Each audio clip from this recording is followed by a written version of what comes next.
Idineklarang natapos pero ghost project pala. Yan po ang nadiskubre ng mga taga-Department of Agriculture sa ilang farm-to-market road projects sa may Davao Occidental.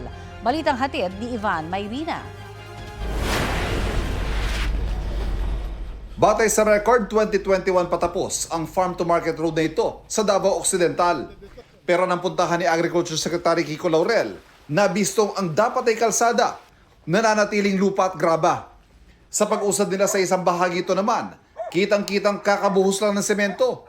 Ilang araw pa lang itong tapos ayon sa mga taga roon. Mga araw lang. Dapat kasi 2021 pa ito tapos eh. Sinukat din nilang kapal ng semento. 8 inches ang kapal. Yun nga lang, walang bakal.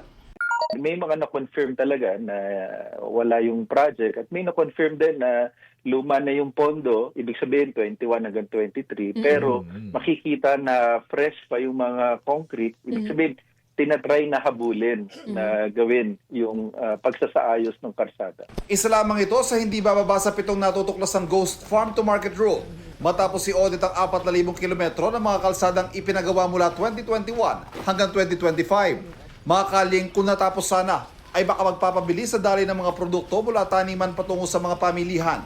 Makakatulong sa pagpapababa ng presyo at makapagbibigay ng mas magandang kita sa mga magsasaka.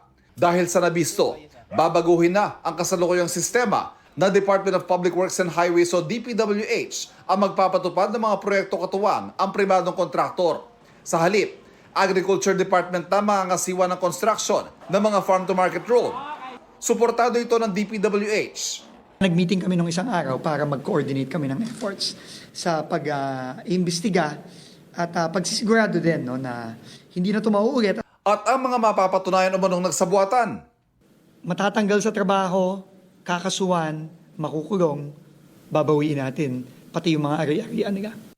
Ivan Mayrina nagbabalita para sa GMA Integrated News.